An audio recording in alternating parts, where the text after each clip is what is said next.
Hey guys, welcome to the channel. My name is Mike and this is Bushrat Knives.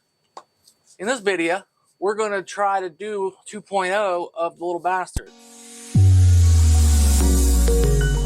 We're going to go on a skits mission. We're going to try for the second time to create a new-ish design called the little bastard, which is a rat bastard, again, just smaller. So, the last time I tried this, it was met with great opposition. We had a flood and they got a little bit rusty. Regardless, the size was off. I didn't want, they were too small. Like the way it fits in the hand, it's just not right. So I tweaked the design a little bit. Oops.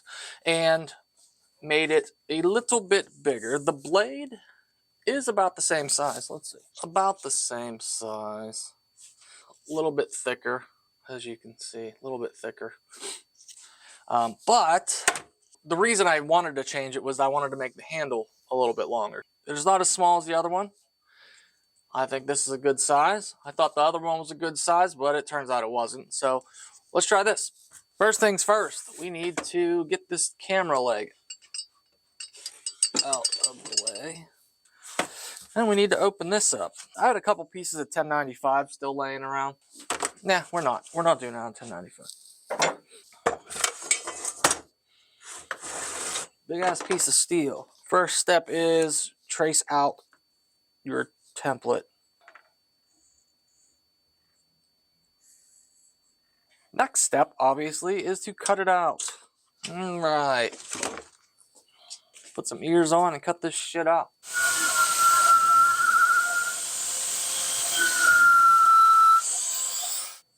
Why is that so crooked?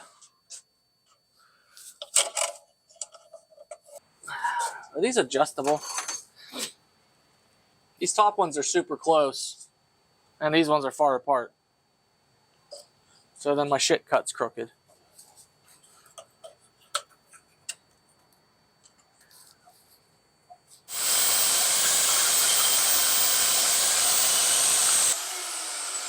That was a joyful experience. Next step, I like to put my template over top of the rough cutout. Then I take one of my thicker chisel tip markers and I retrace. Okay. Once you do that, everything that's on here that is black needs to be sanded off. So the next step is to go over to the sander. All right, I got a fairly new 120 on there. Square this table up. It's a little dirty.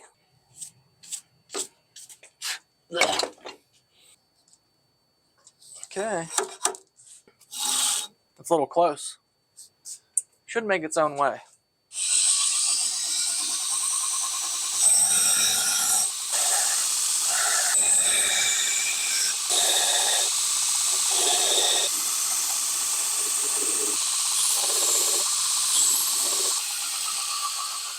All right, that's what we got right now. I'm going to put on a finer belt and dress the edge a little bit because it's not focusing. See how, you can't see shit. It's rough. See how rough that is? We want it to be smoother so that my center line, when I mark it, is visible. You could do one of three things. You can do other things too, I guess. You could mark your sharpening choil if you're putting one. You can mark your center line, or what else could you do?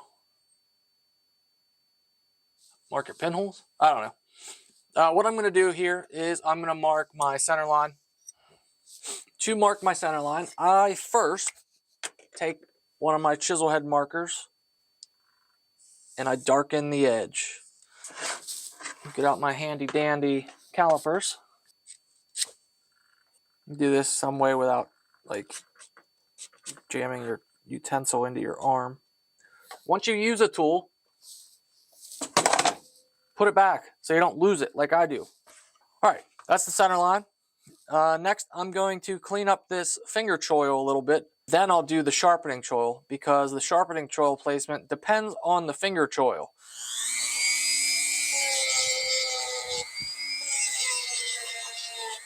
show you what I'm working on. I don't know if you can see. See those little scratches right there? That's what I want to get rid of. If you, yeah, whatever. All right, that's smooth. Feels good in the hand. All right, next step is the sharpening choil. Figure out where I want the choil.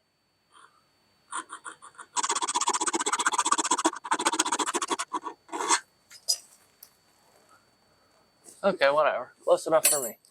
Looks a little close to the edge right now, but when I put my bevels in, I'm going to round this off a little bit.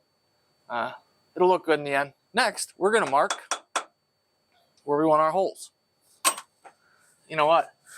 I did say on this one I was going to put jimping. There's a couple ways to do jimping. You can use a checkering file, like so, like so, like so. It's just a straight file with it files in straight lines. The teeth aren't offset. They're all in a line. Or you can use a thin blade, like an old saw blade. I couldn't find my saw blade, so all I have is this checkering file. And the problem with the checkering file is this is flat, and where I'm putting the jimping has a curve. For each jimp, I got to use the edge of the file to get them all to about the same depth, because this is straight and that's not. It's a bit of a pain in the ass, but you get something like that. That'll get cleaned up. File it down a little bit, remove any of the scratches, but the jimping will stay. So anyway, in true bush rat fashion, I recorded the jimping part already, but I didn't hit the record button. So that's why you got the quick run through of how it works. Now the next step is to mark the holes. Let's do that.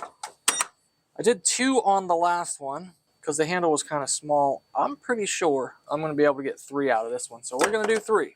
Set it up to that. To figure out where you want your holes, figure out where you want your scales to come first off. And I usually do about 1 inch back, 3/4 from there. Same from the back, and then somewhere in between. And then adjust if you're off. Then we punch the holes. Ow, something just hurted me. All right, that's that. Let's go drill some holes. Let's get this over with. We'll get these holes drilled. I'll put this bevel on, and we'll heat treat it, and then I can go watch a movie with my wife. So, all right, let's go drill some holes. Nah, fuck it, we'll put the bevel on. We're here. All right, let's go ahead and put the bevel on.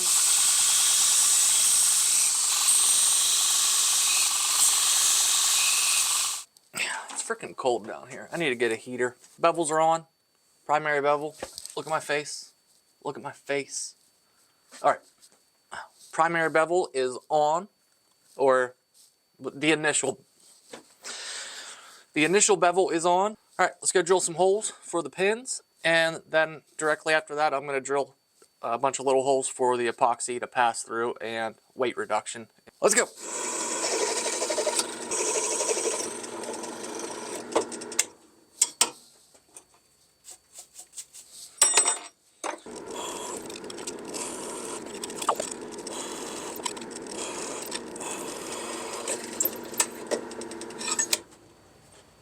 Now, we'll chamfer them.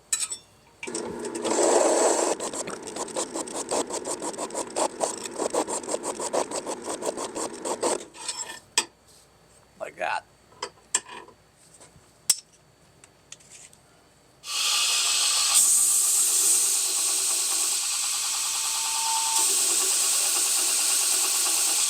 I'm going to go up and grit a little bit. That was like a 120. It's pretty aggressive. This is a 240. I want to get rid of a lot of the scratches before I heat treat it. So now it's time to do the heat treat. So we're going to go over to, hold on, to the dungeon. All right, so what we're going to do is we're going to go over to the dungeon. We're going to heat treat this. We're going to quench it, and then we're going to temper it. Let's go do that.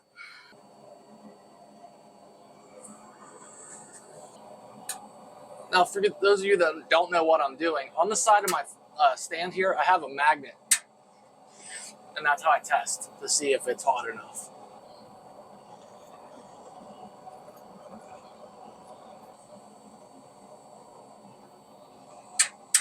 Okay, non-magnetic. Get it nice and even. Heat it for another minute or so, and then quench.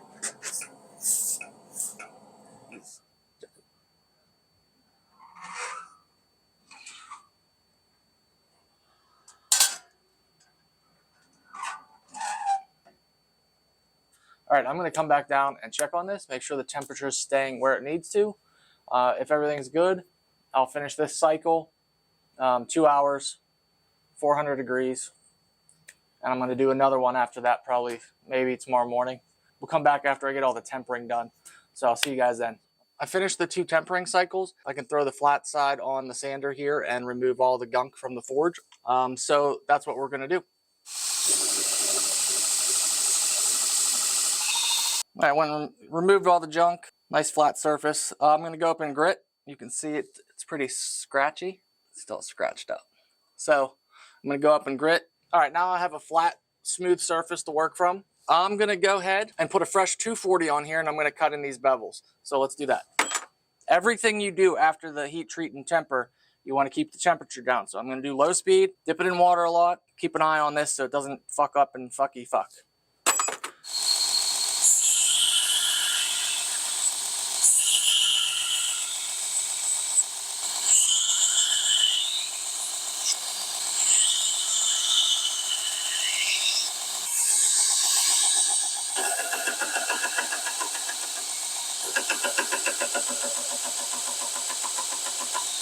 I'm having a hard time with this today, and I've taken a break probably for the last week or so. So me not doing this for that short of amount of time, you know, it was cold, it was Christmas time, whatever, had a flood at the house. Like just that week or two that I've taken off has greatly diminished my skills. Keep that in mind. Keep going.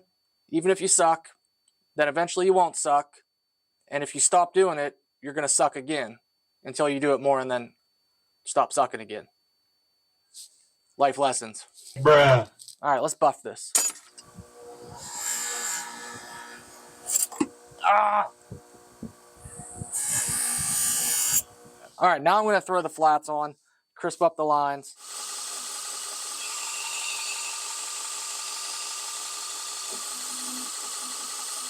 All right, I took this upstairs, cleaned all the oil off of it, and now it's ready for a logo. After we do the logo, then we're going to pick the scales and the pins that we want. So let's get a logo on it. For the logo, we're just going to need Etch-O-Matic. Check. We're going to need some stencils. Let's see, get some stencils. Now I have both of these. Here was the original little bastard, but it ended up being too little. I don't like it, so I changed it a little bit, and now we have a slightly bigger little bastard. I think fits better in the hand. We'll find out once I get scales on it. This thing felt good until I got the scales on it. They were just a little too thin, a little too short. Anyway, this one I think is going to be just right. I think that looks gooder. Put it down, and then touch the clip. 1, 2, 11, 12. You don't need to hear me count. 29, 30. Yeah, we'll see. Yeah, perfect. Looks good. Spray it down with some cheap window cleaner. Rub it in. And I'm going to go wipe it off. I have a shirt. I'll wipe it off on my shirt. See? All right, now comes the fun part. We get to pick some pins and colors. Got some solid colors. Yellow, blue, purple. All right, we're going to do blue and pink for this one. We also get to pick some liners. Yep, we're doing that. Going weird. Blue, pink, and green. That's the decision I made. Might regret it later. Or maybe it'll be awesome. It'll be like the best looking knife I've ever made. All right, we're back. These are cut out. A boot the same size. So what we're going to do now is we're going to scuff them up and we're going to glue them together with some epoxy.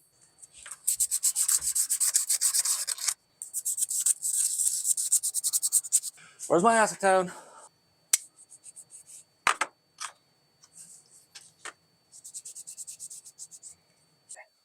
Cardboard, check. Popsicle stick, check. I'm just going to glue these up, let them sit overnight. I'll come back tomorrow.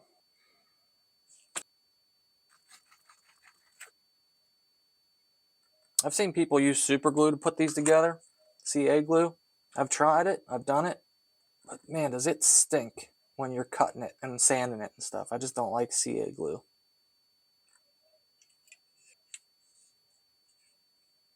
I'll let these sit up overnight and we'll come back. Now it's time to stick them together with a little bit of tape and hope I made them the right size. Always give yourself more than you think. It's better to have too much than not enough. So anyway, let's glue these together. What do we need? Tape.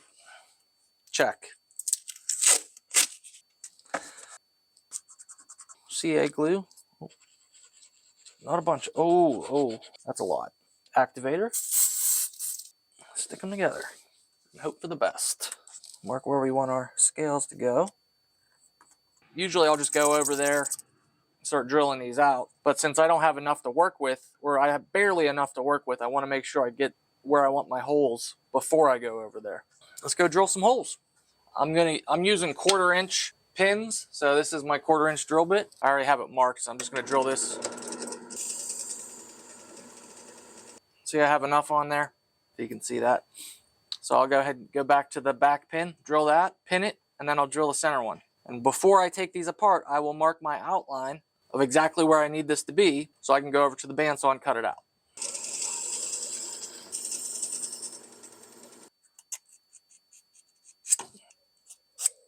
Let me mark on here where I want my scales to go. There you go. Go cut it out.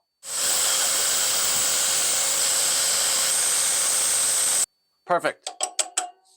Now we have this cut out. I'm going to take it over to the sander. I'm going to sand it to shape, and then I'm going to put the angles on the ends here. Then we can take them apart and, put them back, make a knife. So let's do that. All right, put a 240 on here. Squared up the table. I'm going to take that off. Whatever, you'll see. Oh, that's that crappy belt. At this angle, it should only come back like 1/4 inch. That's what I want. So let's do that. That ought to work. I don't know if you saw it. That belt is just slapping. It's a bad belt. The seam must be bad. Got some thick-ass tape there on the seam. Anyway, so I'm going to hand sand this now. Let's hand sand.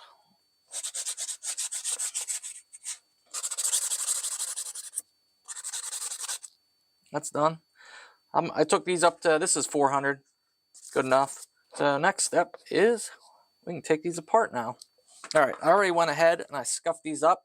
I'm going to clean them with a little bit of alcohol or acetate, acetone, acetate. I do that all the time. Now before you do the glue up, I like to scuff my pins. And we're going to clean those off as well. Epoxy tray. And you want to clean off everything with the acetone. Get all the oils off and stuff. Even the blade. I put another piece down just so I don't scratch the blade. All right, so now we need some epoxy, some cardboard, craft stick, and then mix up some epoxy. Should I put gloves on this time?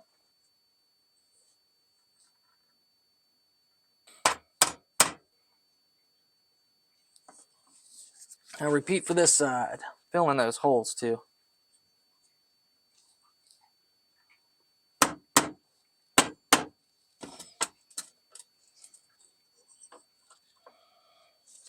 I'm gonna clean off the squeeze out now.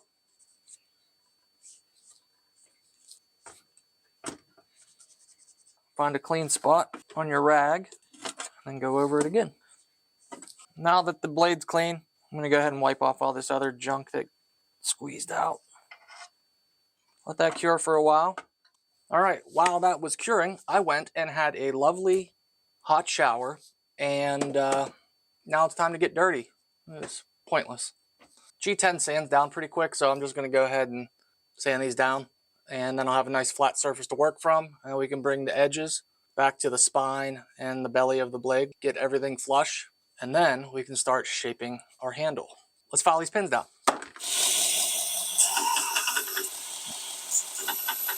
There we go. Nice and flat. Let's go ahead and get the rest of the scale material down to the metal, then we can shape it.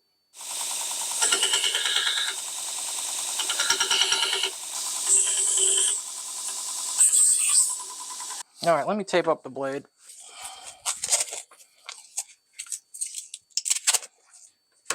Let's get the compass out and do some marking.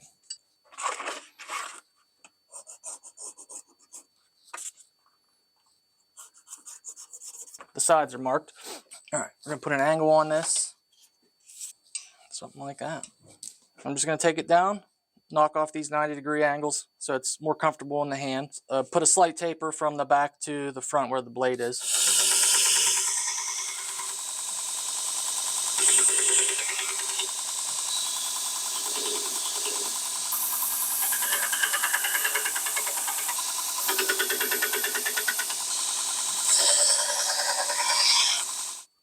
All right. All right, got it down pretty even all the way around. I'm gonna take the Dremel and a hand sander and just have at it. So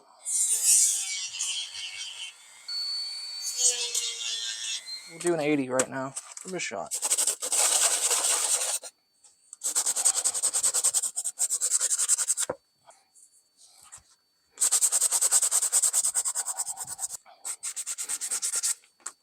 All right, now you just keep sanding it like that until either you're happy or you're so unhappy that you quit.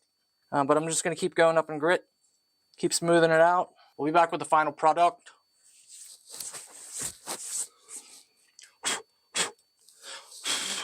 All right, there it is. This is the perfect size for a little bastard. Let's take a look at it. There it is. That's the little bastard. And for comparison, here is the old little bastard. And you can, as you can see, the blade's about the same size here. I added about an inch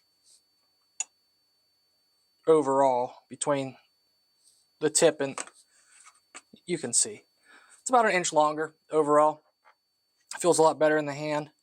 This particular one will come with a horizontal carry Kydex sheath. I'm going to make that. I'm not making it on camera. But when I'm done, it will be up on the Etsy page, so keep an eye out for that. So this is going to be another production model. I'm going to have bush lore, rat bastard, fat bastard, little bastard. I got to come up with some more shit. But those are my 4 production models that I'm going to be making now. So anyway, there you go. The real question is there anything salvageable out of this? What I'm doing, it just never seems like there's a video there. Just because like I suck at doing this live. But anyway, that's the video. I appreciate you stopping by. And if you haven't already, please take the time to hit that like button, subscribe, and shoot me a comment. If nothing else, subscribe, please. I need the help. More of this. I mean, content. This content. Jesus Christ. Can't take you anywhere.